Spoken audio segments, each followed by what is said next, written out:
প্রিয় শিক্ষার্থী, কেমন আছো তোমরা? নিশ্চয়ই ভালো। আমি তোমাদের আজ 16.2-এর পরিমিতির অঙ্ক করাবো। একটু লক্ষ্য করবে সবাই। আমি একটা সৃজনশীল অঙ্ক ব্ল্যাকবোর্ডে তুলছি।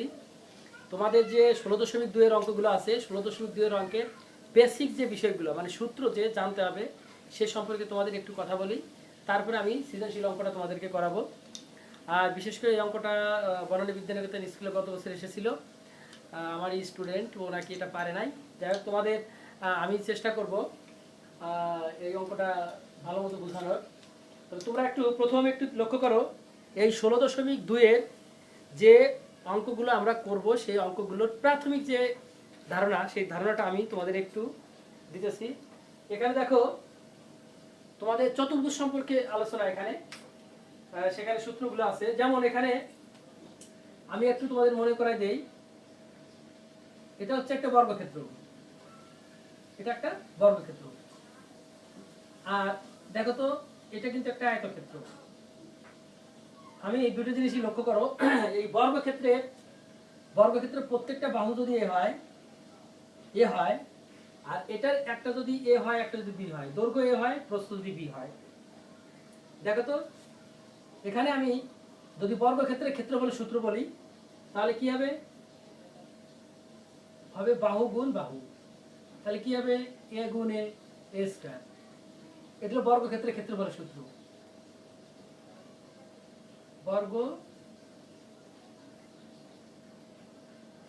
বর্গক্ষেত্রের ক্ষেত্রফল। তাহলে বর্গক্ষেত্রের ক্ষেত্রফলের সূত্র এ স্কয়ার। কিন্তু এটা দেখো তো, এখানে কিন্তু বাহু গুণ বাহু আমি করছি। এখানে যদি একটা বাহু আর একটা বাহু করি, তাহলে কি হয়? দৈর্ঘ্য গুণ প্রস্থ। এখানে হচ্ছে কি? দৈর্ঘ্য গুণ প্রস্থ। তাহলে কি হয়? এ গুণ বি।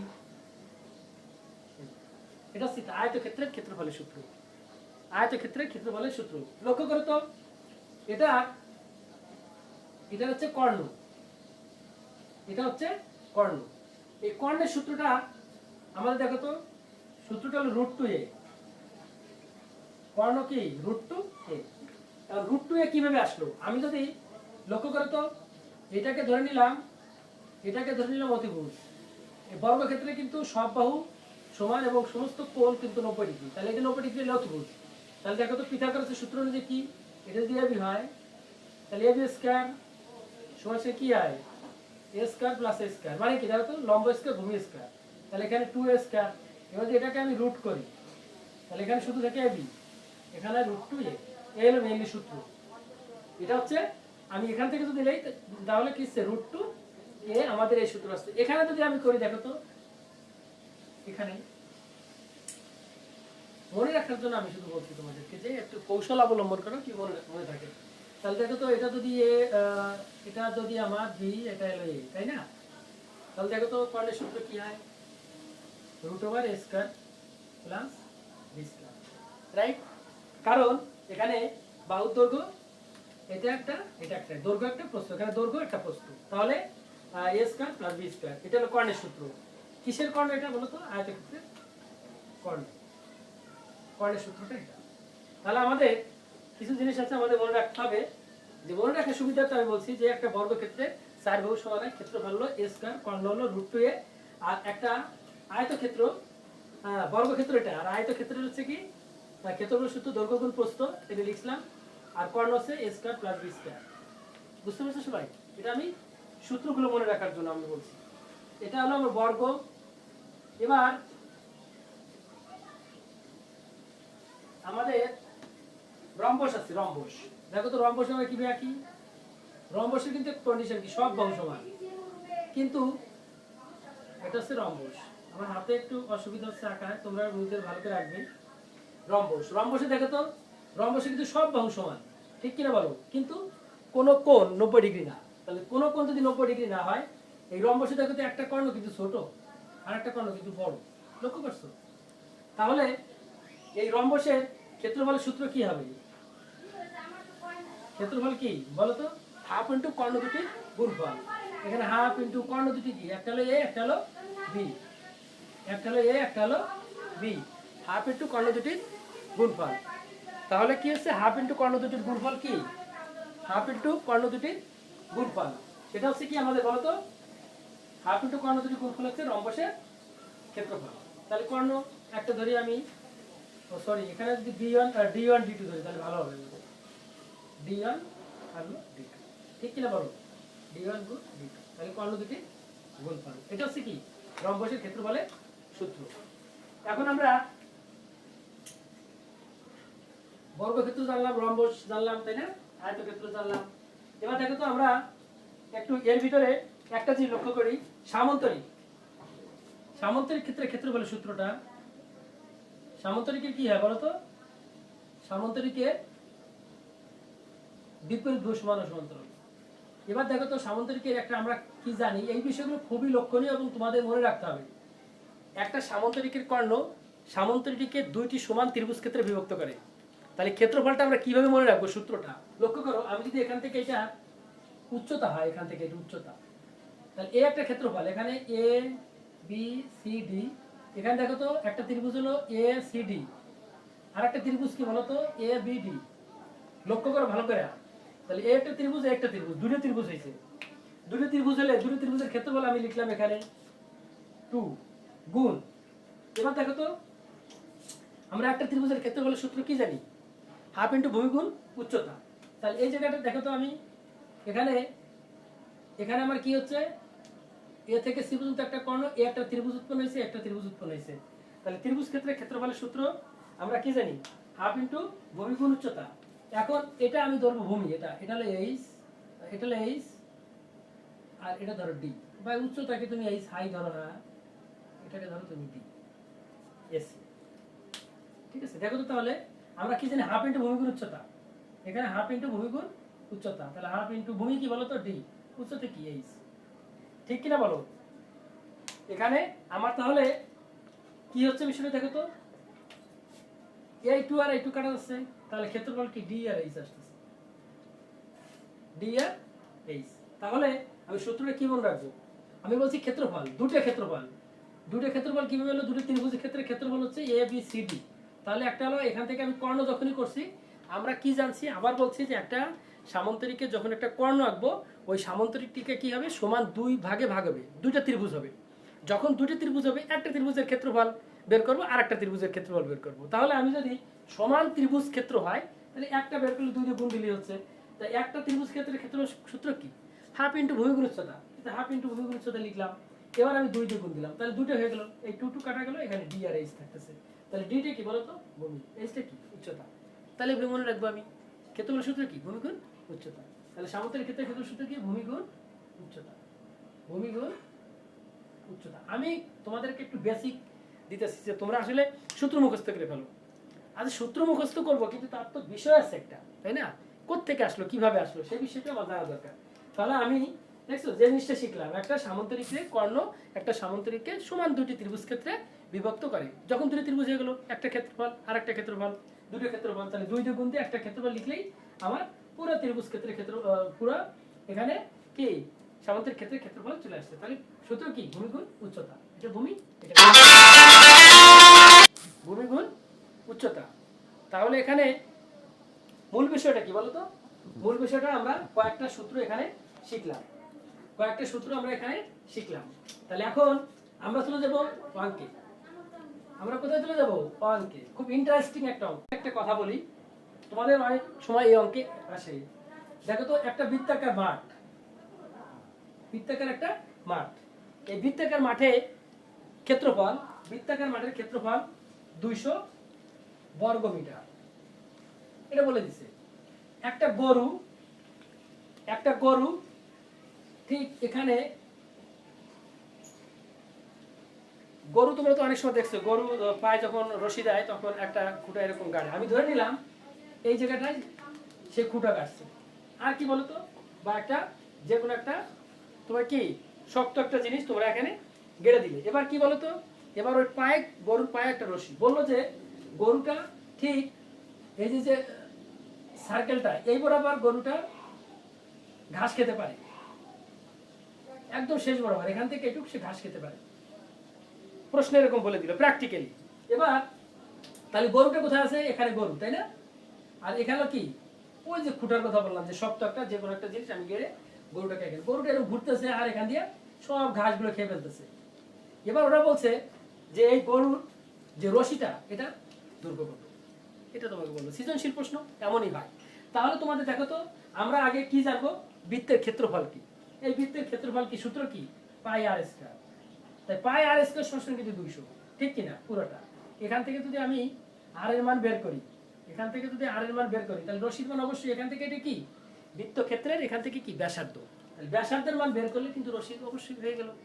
তাহলে এই সমস্ত কৌশল আমাদেরকে অবশ্যই জানতে হবে, এই সমস্ত কৌশল আমাদেরকে জানতে হবে, জানলে আমরা অঙ্কগুলো করতে পারবো। মূল বিষয় কি, তোমাদেরকে অবশ্যই একটা ধারণা, বেসিক একটা ধারণা, প্র্যাকটিক্যালি একটা ধারণা তোমাদের অঙ্কের ভিতরে থাকতে হবে। ঠিক সেম এটা এখানে একটা অঙ্ক এরকম দাঁড় করানো, আমি এখানে তোমাদেরকে শিখালাম, শুধু এখানে আর এর মান বের করলে তোমাদের কিন্তু হয়ে যাবে। আমি এখানে ঠিক সেম একটা অঙ্ক তোমাদেরকে তুলছি, এটা স্কুলে এসেছিল, এটা পরীক্ষায়। দেখো, আয়তকার একটি ফুল বাগানের দৈর্ঘ্য 150 মিটার এবং প্রস্থ 100 মিটার। বাগানটি পরিচর্যার জন্য ঠিক মাঝ দিয়ে 3 মিটার চওড়া দৈর্ঘ্য ও প্রস্থ বরাবর রাস্তা আছে। উপরের তথ্যটি চিত্রের সাহায্যে সংক্ষিপ্ত বর্ণনা দাও। রাস্তার ক্ষেত্রফল নির্ণয় করো। রাস্তাটি পাকা করতে 25 সেন্টিমিটার দৈর্ঘ্য এবং 12.5 সেন্টিমিটার প্রস্থ বিশিষ্ট কয়টি ইটের প্রয়োজন হবে। মূল বিষয়টা কি বলতো, আমি প্রথমে বলছি আয়তাকার ফুল বাগানের দৈর্ঘ্য। আমি দেখো তো একটু সময় বাঁচানোর জন্য দুটো আমি চিত্র এখানে এঁকে রাখছি।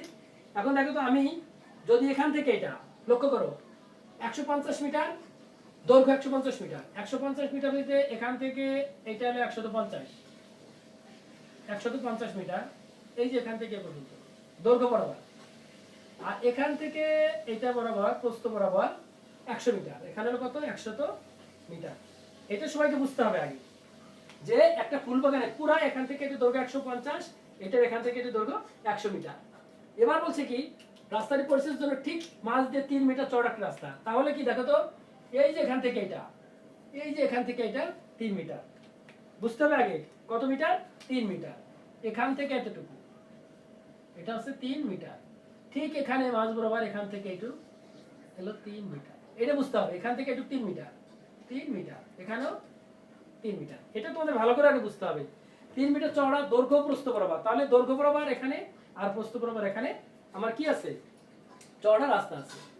উপরের তথ্যটি চিত্রের সাহায্যে সংক্ষিপ্ত বর্ণনা দাও। তাহলে এখন এটাকে যদি আমি চিত্রের সাহায্যে বর্ণনা দিতে যাই, তাহলে আমি কি লিখবো, এখানে এ বি সি আর হলো D.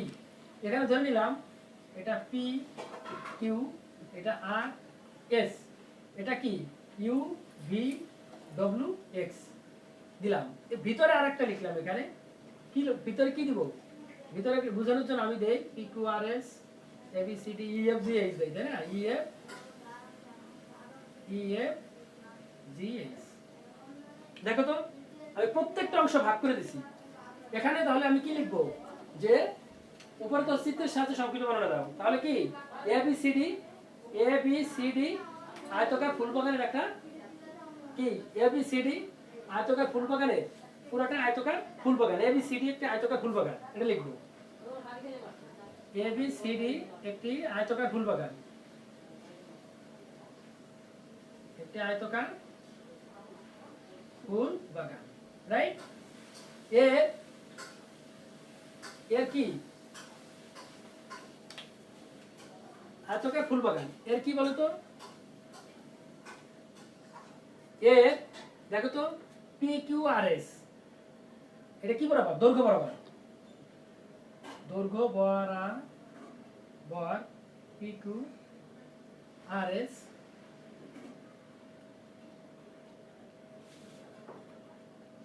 P Q R S একটা ক্ষেত্রফল, তাই না, দৈর্ঘ্য বরাবর, দৈর্ঘ্য বরাবর পি কিউ আর এস এর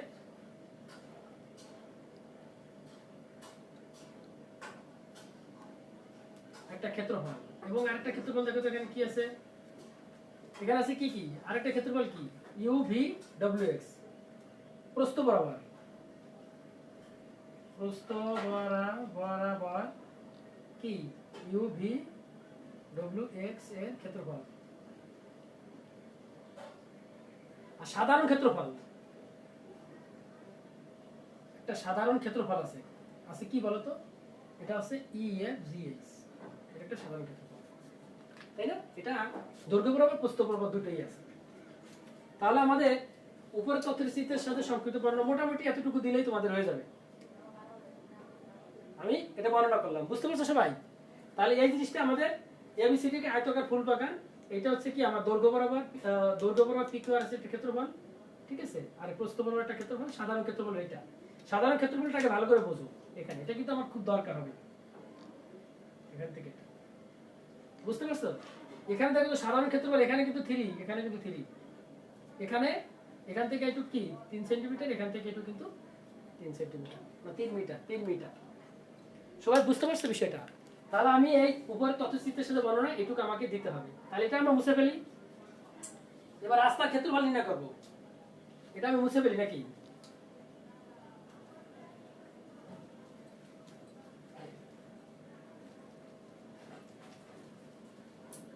দেখো তো এখানে বলছে উপরে রাস্তার ক্ষেত্রফল নির্ণয় করো, খ নম্বরে। ক্ষয় আমাকে কি করতে হবে? রাস্তার ক্ষেত্রফল নির্ণয় করতে হবে। এখানে লক্ষ্য করো তো একটা জিনিস, সেটা হচ্ছে আমি আগে বলছি এখান থেকে এইটুকু 150 মিটার, আর এটা হলো 100 মিটার। তাহলে আমার এখানে যদি আমি লিখি এ বি সি ডি, ঠিক আছে? ও এখানে এ বি সি ডি এখানে লিখছি। আচ্ছা একটু ভিতরটা মুছে ফেলে দাও, ভিতরটা দেখ পি কিউ আর এস,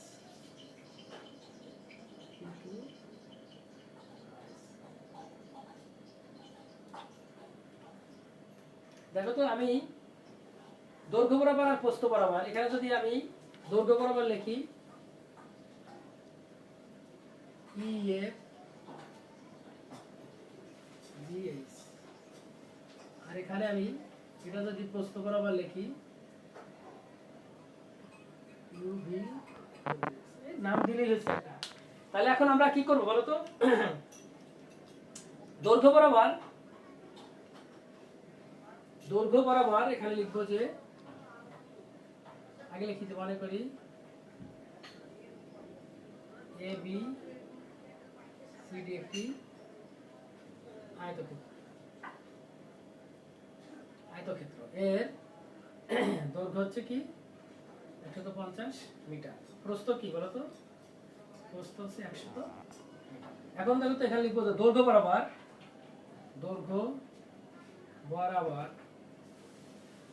এই, এটা কিন্তু দৈর্ঘ্য বরাবর, আগে ভালো করে বোঝো।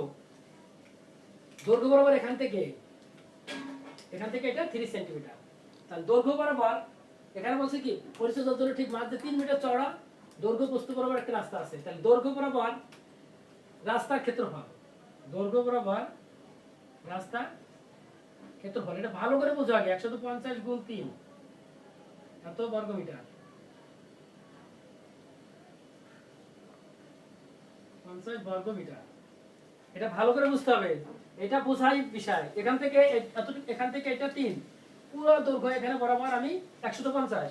তাহলে দৈর্ঘ্য বরাবর রাস্তার ক্ষেত্রফল, এখান থেকে এইটুকু 150, এখান থেকে এইটুকু 3। তাহলে এই যে রাস্তাটা আছে আমার এখানে যে রাস্তাটা আছে, সেই রাস্তার পুরো ক্ষেত্রফলটা কিন্তু আমি পেয়ে গেলাম। কোন বরাবর? শুধু দৈর্ঘ্য বরাবর। এবার দেখো তো প্রস্থ বরাবর, আমি যদি প্রস্থ বরাবর এখান থেকে প্রস্থ বরাবর আমি পুরোটা এখানে নিতে চাই, তাহলে কি লিখবো এখানে? প্রস্থ বরাবর রাস্তার ক্ষেত্রফল কত বলতো? এখানে কিন্তু প্রস্থ কত? 100 গুণ 3 এত বর্গ মিটার। এখন স্যার 100 গুণ 3 দুইবার লিখলেন কেন স্যার? তাই না? এখান থেকে এটুকু কি, এখান থেকে এতটুকু 3, এখান থেকে এতটুকু 100। তাহলে এটা ধরে নাম দৈর্ঘ্য, এটা হলো প্রস্থ। দৈর্ঘ্য গুণ প্রস্থ সমান ক্ষেত্রফল, এখানে হলো 300 বর্গ মিটার। তাহলে কি হচ্ছে এখানে? আমি কি লিখতে পারি বলতো? আমি কি লিখতে পারি? একবারে লিখতে পারি। একটা বিষয় আমি তোমাদেরকে বলি, একবারে লিখবো। এখানে বলছে যে রাস্তার ক্ষেত্রফল, একবার আমি রাস্তার ক্ষেত্রফল লিখবো। সেটা কিভাবে লিখবো? রাস্তার ক্ষেত্রফল কি করবো জানো? 450 প্লাস 300, এখানে বিয়োগ দিব 9 এত বর্গ মিটার। 9 বর্গ মিটার বাদ দিলেন কেন স্যার? দেখো তো 9 বর্গ মিটার কেন বাদ দিলাম? এই যে এখান থেকে এটা আর এখান থেকে এটা দুইবার আসছে না? তাহলে এটা 3, এটা 3, 3 3 9 মিটার, 9 বর্গ মিটার। এটা যদি দৈর্ঘ্য বরাবর প্রস্থ বরাবর যদি 3 3 হয়, এটা বর্গাকার হয়ে গেছে কিন্তু ভিতরে। তাহলে এই যে জায়গাটুকু আছে, এই জায়গাটুকু এখানে এই যে ব্ল্যাঙ্ক রাখছি, লক্ষ্য করো সবাই, এই ব্ল্যাঙ্কের যে জায়গাটুকু এটা কিন্তু আমি দুইবার এখানে গুণ করছি, ঠিক কিনা বলো?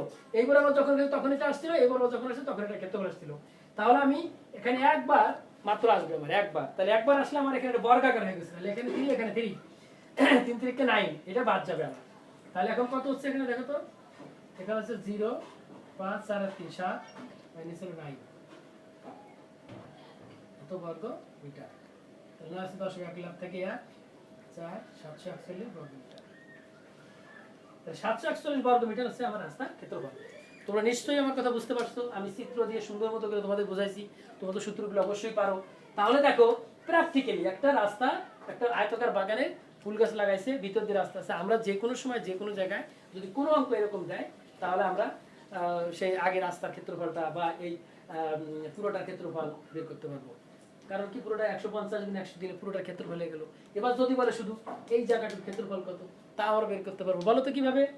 আমরা এভাবে পারবো, এই 741 আমি 150 100 গুণ করে 741 মাইনাস করে দিব। মাইনাস করে দিলে আমাদের কি হবে? তাহলে এইটা এইটা এইটা ক্ষেত্রফল হবে। যদি বলা হয় যে জায়গায় গাছ লাগানো ছিল, যে জায়গাটা আমাদের গাছ লাগানো ছিল, হ্যাঁ কি ওই জায়গাটা, কি ওই জায়গাটার ক্ষেত্রফল কত, যদি এখানে গাছ লাগানো থাকে। যদি প্রশ্নে বলে, সৃজনশীল প্রশ্ন আসতে পারে, যদি বলে এখানে গাছ লাগানো ছিল এটার ক্ষেত্রফল কত, তাহলে আবার বলছি আমরা পুরো ক্ষেত্রফল 150 গুণ 100 গুণ করে তারপরে কি করব, এই যে 741 মাইনাস করে দিব। মাইনাস করে দিলে আমাদের এই যে পথ আছে, পথের ক্ষেত্রফলটা মাইনাস হয়ে গেল। বুঝতে পারছো? তাহলে মাইনাস হয়ে গেলে আমরা এই যে গাছ লাগানো বা ফুল গাছ লাগানো যে ক্ষেত্রফলটুকু আছে সেই ক্ষেত্রফলটুকু আমরা পেয়ে যাব। নিশ্চয়ই তোমরা বুঝতে পারছো। আর যদি না বোঝো আমার নিচে কমেন্টস জানাবে কি সমস্যা তোমাদেরকে। আর পরের অংশটা দেখো তো, আমরা 741 কিন্তু আমাদের অবশ্যই প্রয়োজন হবে। পরের অংশ দেখো, রাস্তাটি পাকা করতে 25 সেন্টিমিটার দৈর্ঘ্য এবং 12.5 সেন্টিমিটার প্রস্থ বিশিষ্ট কয়েকটি ইটের প্রয়োজন হবে। আচ্ছা একটা বিষয় তোমাদেরকে আমি খুবভাবে নক করি, তোমরা একক লক্ষ্য করো না। আচ্ছা দেখো তো, প্রথম ছিল কি মিটার, এখানে কি বলো তো সেন্টিমিটার, এখানে কি আছে সেন্টিমিটার, এখানে আছে কি সেন্টিমিটার। সেন্টিমিটারকে তোমাকে কি করতে হবে? অবশ্যই মিটারে নিতে হবে, অবশ্যই মিটারে নিতে হবে। তাহলে আমরা দেখো তো একটু কাজ করি, এখানে আমরা এটা রাখি নাকি পুরোটা মুছে ফেলি এখানে, হ্যাঁ এখান থেকে একটু মুছে ফেলি। তোমরা তাহলে কি বলছি, এখানে আমাদের কি বিষয় যাবে? ইট। ইটের দৈর্ঘ্য বস্তু দেওয়া আছে, ঠিক কিনা বলো?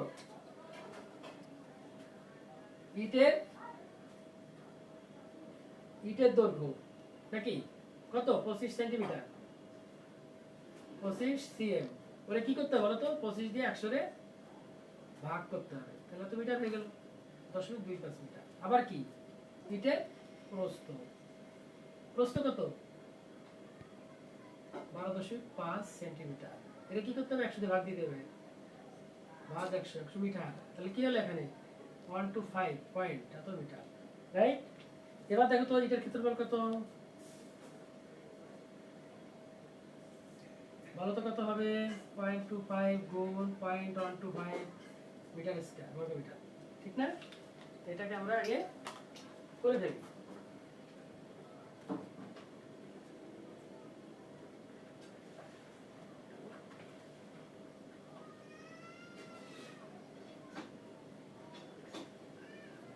এটা হচ্ছে 0.03125, 0.03125। এটা হচ্ছে কিসের?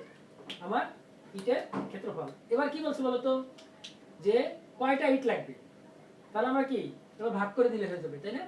কয়টা ইটের প্রয়োজন হবে, কারণ আমাদের ক্ষেত্রফল, রাস্তার ক্ষেত্রফল তো 741 বর্গ মিটার। তাহলে ইট লাগবে, ইটের প্রয়োজন, ইটের প্রয়োজন কত? 741 ডিভাইডেড বাই 0.0, এত টি, তাই না? এত টি ইট লাগবে। এবার আমরা করে ফেলি,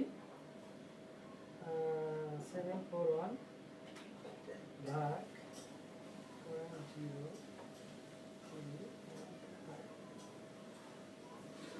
23,712 টি ইট লাগবে, 23,712। বন্ধুরা নিশ্চয়ই বুঝতে পারছো অঙ্কটা কিভাবে করছি? তাহলে তোমরা এখানে যে কাজটা করছো এটা তো বুঝতে পারছো। আমার যে রাস্তার যে ক্ষেত্রফল ছিল, রাস্তার এখানে যে ক্ষেত্রফলটা ছিল সেই ক্ষেত্রফল দিয়ে আমার একটা ইটের কত ক্ষেত্রফল ছিল সেটা দিয়ে ভাগ দিলে আমি কতটা ইট লাগবে এটা বের হয়ে গেল। তাহলে আনসারটা আমার কত? আনসারটা হচ্ছে 23712। তোমরা একটা কাজ করবে সবাই, সেটা হলো কি কোনো অঙ্ক হুবহু সেই অঙ্কটাই আসবে এমন কথা না, তবে এখান থেকে যে ধারণাটা নিলে তোমরা এই ধরনের কোনো অঙ্ক যদি আসে তোমাদের তখন তোমরা এইভাবে সলভ করবে এবং অবশ্যই সূত্রগুলো মনে রাখার, আমি যে কৌশলগুলো বলছি তোমরা সেই সূত্রগুলো মনে রাখার সেই কৌশলগুলো অবলম্বন করবে। আর নিশ্চয়ই ভালো জানবে, জানার চেষ্টা করবে, বারবার প্র্যাকটিস করবে। কোনো বিকল্প নাই প্র্যাকটিসের, যে ব্যক্তি প্র্যাকটিস করবে ম্যাথ সে ভালো পারবে।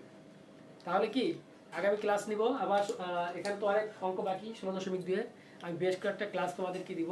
হ্যাঁ, তাহলে পার্ট 1 ক্লাসটা দিলাম। তো 16.1 কিন্তু আমি বেশ কয়েকটা ক্লাস দিচ্ছি, 4-5টা ক্লাস দিচ্ছি, তোমরা খেয়াল করবে। আর 16.2 এর অঙ্ক আজকে পার্ট 1, আমি পরবর্তী ক্লাসগুলো তোমাদের দিব, তোমরা এটা দেখবে। আর কমেন্টসে জানাবে যদি কোনো প্রবলেম হয়। আমার ক্লাস তোমরা সবাই ভালো বুঝবে এমন কোনো কথা না। আর আমি মনে করি তোমরা সায়েন্সে পড়ো, অনেক ভালো স্টুডেন্ট, তোমরা খুব মেধাবী স্টুডেন্ট, তোমরা অনেক চেষ্টা করবে আর অনেক ভালো থাকবে, সুন্দর থাকবে, সুস্থ থাকবে।